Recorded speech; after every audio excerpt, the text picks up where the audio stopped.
It was a quiet afternoon when everything I believed about my life shattered into pieces. My name's Mark, and for 10 years, I thought I was living in a solid, loving marriage with my wife, Linda. We didn't have children, but we shared a world of dreams, adventures, and countless evenings talking about everything, sometimes nothing at all. At least, that's what I had believed. That day, I had decided to leave work early, an unusual move for me. I wanted to surprise Linda with her favorite flowers and take her to her beloved cafe. Lately, she'd been distant, claiming she was swamped with work and needed space to breathe. I chalked it up to stress. Her job as an interior designer could be overwhelming. When I parked near the cafe, I spotted her through the large glass window. Linda was sitting in a corner booth, facing a man I didn't recognize. They were leaning in close, speaking in low tones. And she was laughing, a sound I hadn't heard from her in years. Her hand rested on his, and the intimacy between them twisted my gut. For a second, I tried to convince myself it was innocent, maybe a client or an old friend. But deep down, I knew something was terribly wrong. I grabbed the flowers and stepped inside, my heart hammering. I approached the table, but neither of them noticed me. I stood frozen until Linda finally looked up. Her smile vanished the moment our eyes met. The man, tall, well-dressed, radiating confidence, turned to face me, his expression unreadable. "Mark?" she stammered, pulling her hand away from his as if that small distance could erase what I'd just seen. "What are you doing here?" I didn't answer. Instead, I reached into my pocket and pulled out a small piece of paper I'd scribbled in the car moments before. I placed it silently in front of her. The note read, "Don't come home." She stared at it, her face draining of color, as if the words themselves were a slap. The man glanced at the note, then at me, and leaned back with infuriating calm, like this was just another ordinary day for him. "Mark, let me explain," Linda began, but I cut her off. I turned and walked out, leaving the flowers on the table. I could hear her calling my name, but I didn't stop. When I reached my car, I sat in the driver's seat, gripping the steering wheel so tightly my knuckles turned white. I wanted to scream, cry, or punch something, but instead I just sat there, numb. The woman I had trusted with my entire life was sitting in a cafe holding another man's hand like it was the most natural thing in the world. But the worst was yet to come. That night, Linda came home, despite my note, and what she did next made me question every memory, every promise, every foundation of the life we'd built. She walked through the front door that evening as if nothing had happened. No note, no apology, no sign of guilt. Just calmness, like she'd rehearsed this moment for hours. I was on the couch staring blankly at a turned-off TV, my mind replaying every detail from the cafe, her laughter, the way she touched his hand, the way she looked at him. It was like I was staring at a stranger wearing my wife's face.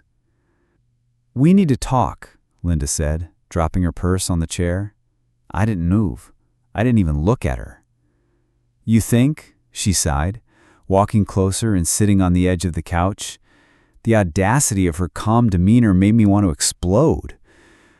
"It's not what you think," she began, her tone unnervingly measured, like she was soothing a child. "Really?" I finally turned to face her. "Because what I think is that my wife was on a date with another man this afternoon, holding his hand, laughing like she hasn't laughed with me in years. So if that's not it, please enlighten me." She flinched slightly, but didn't back down. "He's just a friend. We were talking about work, that's all." I let out a bitter laugh and started pacing. "A friend? You don't hold hands with friends, Linda. You don't look at them like they're the sun in your sky. You don't act like you're falling in love right in the middle of a public cafe where your husband might walk in at any moment." Her calm mask cracked for a split second. I saw it. Guilt, fear, but she quickly replaced it with indignation. "You're overreacting, Mark. You're blowing this out of proportion." "Don't lie to me," I shouted, my voice echoing through the room. "I saw you, Linda. I saw everything. Don't stand there and insult my intelligence." She crossed her arms, jaw tightening. "Fine, you want the truth? Yes, I've been seeing him, but it's not what you think. It's not serious. It's complicated." "Complicated?" I repeated, my voice dripping with sarcasm. "What's complicated about cheating on your husband?" "I didn't cheat," she snapped, "not physically anyway." "We've been talking, yes, but it's just emotional. I've been unhappy, Mark, for a long time, and he listens to me. He understands me in a way you don't anymore." Her words hit me like a freight train. "So this is my fault?" I asked, my voice barely above a whisper. "You're saying this happened because I failed you?" She didn't answer, but the silence was all the confirmation I needed. I shook my head, my heart shattering into a million pieces. "You could have talked to me, Linda. You could have told me you were unhappy, but instead you went behind my back and found someone else to listen." She stood up, arms still crossed. "I didn't plan for this to happen, Mark. It just did. And honestly, I don't even know if I want to fix this anymore." Those words were like a dagger to the chest. "Then why are you here? Why did you come back?" She hesitated. Then she said something that made my blood run cold. "Because I wasn't ready to leave yet. I wanted to talk to you first to see if we could work something out." I stared at her, a storm of anger, heartbreak, and disbelief raging inside me. "Get out," I said through gritted teeth. "Mark, please." "No. You made your choice, Linda. Now I'm making mine. Pack your things and leave. I can't do this anymore." For a moment I thought she might argue, but she didn't. She just nodded, turned, and walked upstairs to pack. As I listened to drawers opening and closing, I sat back down, numb. My mind raced. How long had this been going on? Who was this man? But one thing was clear. This wasn't over. What she did next would take this betrayal to a level I never could have imagined. It didn't take long. She came down with a single suitcase, her face unreadable. For a second, she looked like she wanted to say something, but I wasn't in the mood for excuses. "Where will you go?" I asked, trying to keep my voice steady. "A friend's place," she replied, curtly, avoiding eye contact. "Is it him?" I asked bluntly. She froze. Her grip tightened on the suitcase.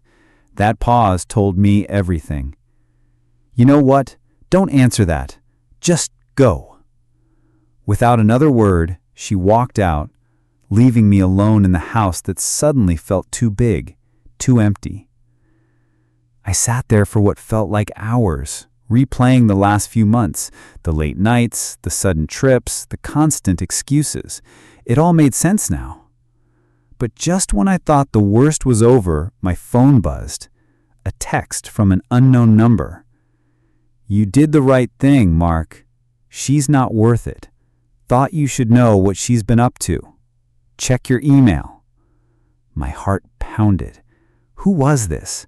How did they know? Curiosity overwhelmed me. I opened my laptop and logged in. There it was, an email with the subject, "The truth about Linda." I hesitated. Did I really want to know? Yes. I clicked, and what I saw made my blood run cold. Photos, dozens of them. Linda and the man from the cafe. Not just coffee, hotel rooms, hand in hand, laughing, kissing, timestamps going back months. Then a video, shaky, low quality, Linda inside a hotel room laughing. Mark will never find out, he's too trusting. I slammed the laptop shut, my chest tightening with rage and heartbreak. This wasn't just emotional. She had lied to my face, betrayed me, and now someone was exposing it all. I had no idea who sent it, but I was going to find out. And when I did, I'd uncover just how deep this betrayal went. I barely slept. By morning, exhaustion turned to determination. I texted the unknown number, "Who are you? Why are you doing this?" Minutes later, a reply, "A friend. Let's just say I know Linda better than you think. She's not who you believe she is. Meet me at the park near your house at 2 p.m. I'll be wearing a black hoodie." It sounded like a bad movie, but I went anyway. At 1:45 p.m., I sat in my car near the park entrance, heart racing, palms sweating. At exactly 2, a man in a black hoodie approached a bench under an oak tree. I got out and walked over.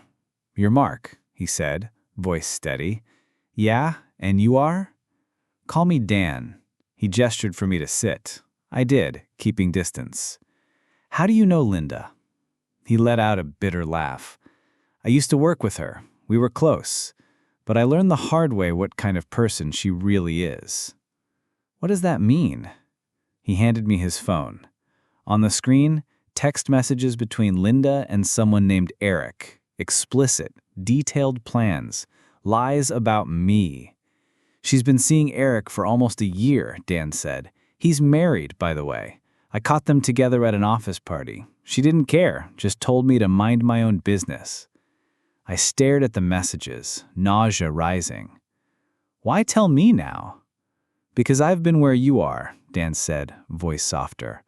"I know what it's like to feel like a fool. You deserve the truth before she destroys you completely."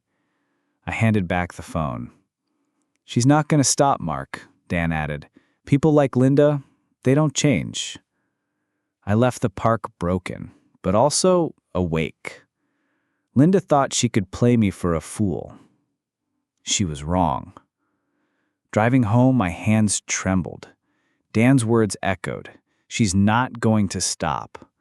But now I saw clearly. I wasn't going to let her win. Back home, I grabbed my laptop. Dan had mentioned Eric. It didn't take long to find him online. Eric was everything I wasn't.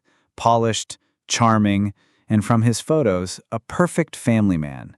Wife, 2 kids, suburban home. The idea of him stealing my wife while pretending to be a devoted husband made me furious. I saved everything. Photos, profiles, posts. I didn't have a full plan yet, but I was ready. They thought they were untouchable. I was about to prove them wrong. Later, my phone buzzed, a message from Linda. "I need to pick up the rest of my things. Tomorrow. Will you be home?" Her audacity stunned me. She'd barely left, and now she wanted to waltz back in? I replied, "I'll be here. Come at 5. The next day, I prepared. I printed the photos, texts, hotel receipts. I even printed Eric's family photos, just to make it real. At 5 p.m., Linda walked in, impeccably dressed, expression a mix of guilt and annoyance. "I'm just here for my stuff," she said, heading for the stairs. "Not so fast," I said, stepping in front of her. "We need to talk." She rolled her eyes. "Mark, we've already been through this." "No. You listen this time." I pointed to the table. "Sit down." She glanced at the papers. Her face went pale. Slowly, she sat. "What is this?" she asked, though she already knew. "This," I said, spreading the evidence, "is everything. The texts, the photos, the hotel receipts, Eric's life, his wife, his kids. You thought I was too blind to see it, but guess what? I know. All of it." She stared, mouth opening and closing, speechless.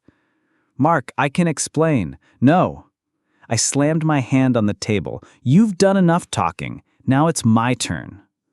I took a breath. "You lied. You cheated. You didn't even hide it. You sat there laughing at me, thinking I'd never find out. Well, I did. And now you're going to face the consequences." Her composure cracked. Panic flashed in her eyes. "What do you mean? What are you going to do?" I leaned in, voice low and firm. "I'm not going to hurt you, Linda, but I'm not letting you walk away unscathed. You destroyed our marriage. You humiliated me. You lied to my face. I hope it was worth it." She said nothing. Her eyes darted between the papers and me. For once, Linda had no words. As she gathered her things and left for the last time, I watched her go. Anger, relief, emptiness. But I knew this wasn't over. They built their lies on my back. Now it was my turn to tear them down. The silence after she left was deafening. For the first time in years, I was truly alone. But instead of drowning in it, I focused on what came next. They thought they could escape consequences.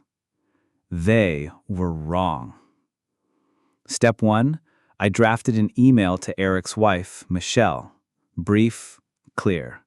I attached the photos, texts, and a message. "I thought you deserved to know the truth about your husband. If you'd like to talk, let me know." I hesitated before hitting send. Was I crossing a line? Then I remembered Linda laughing in that cafe, dismissing me like I was nothing. I clicked send. And for the first time, I felt the strange sense of justice. The next morning, Michelle replied. She wanted to meet. A quiet coffee shop, away from her neighborhood. I agreed. When I arrived, she was already there. Elegant, dignified, despite the storm in her eyes. "Mark?" she asked. I nodded and sat. "Thank you for meeting me." She didn't waste time. "Is it true? All of it?" "Yes," I said, sliding the evidence across the table. "I'm sorry to be the one to tell you, but Eric and my wife have been having an affair for nearly a year." She looked at the photos, her hands trembling. I suspected, but I never thought it was this bad. We talked for an hour, piecing together timelines. By the end, Michelle was determined to confront Eric. As we parted, she turned to me. "They've underestimated us, Mark. Let's show them they were wrong." Her words stayed with me. For the first time, I didn't feel alone. But the real confrontation was coming, and I knew it wouldn't be civil. The day Michelle confronted Eric came fast. She texted me, "I'm doing it today. Be ready for whatever comes next." I didn't know what that meant, but I didn't have to wait long. By noon, my phone exploded. One message from Linda. "What the hell did you do, Mark?" Two from an unknown number. Eric. "You're a coward, Mark. Involving Michelle? What's wrong with you? Stay out of my life or you'll regret it." I almost laughed. The irony. Stay out of my life? You've been in mine for a year. Later that evening, Michelle called. She'd confronted Eric. He denied it until she showed the evidence.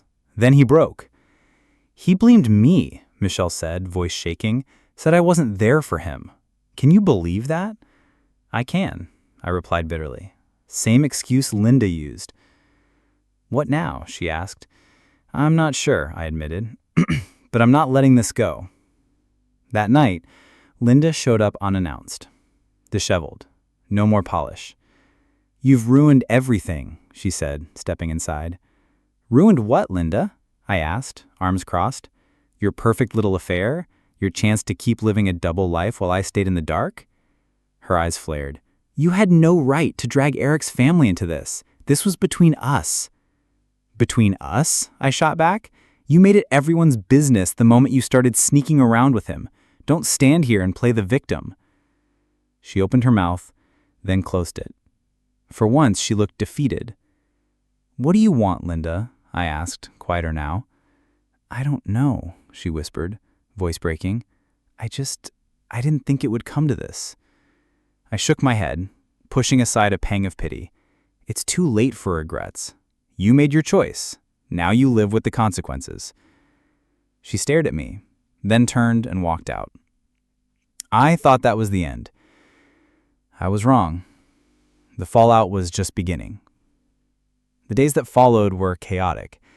My phone never stopped buzzing. Messages from mutual friends, family, even Linda's coworkers. News spread fast. Sides were taken. Linda played the victim. She told everyone I'd overreacted, that I was spiteful, trying to ruin her life. Eric went silent, probably cornered by Michelle. I didn't care. But I didn't expect how deeply this would ripple. Friends I thought were on my side started questioning me. Claire, a longtime mutual friend, called. "Mark, I just heard. Are you okay?" I hesitated, but I answered honestly. "No, Claire, I'm not. Linda cheated, lied, humiliated me. And now I'm the bad guy?" She sighed. "I'm not saying what she did was right, but maybe you could have handled it differently. People are talking. You've made things messy."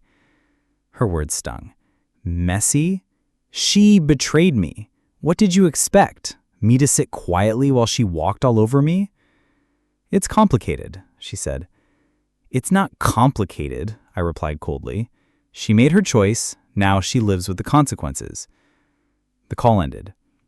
I was angrier than ever. Everyone wanted to ignore the truth. Linda and Eric were the villains, not me. But amidst the chaos, clarity came.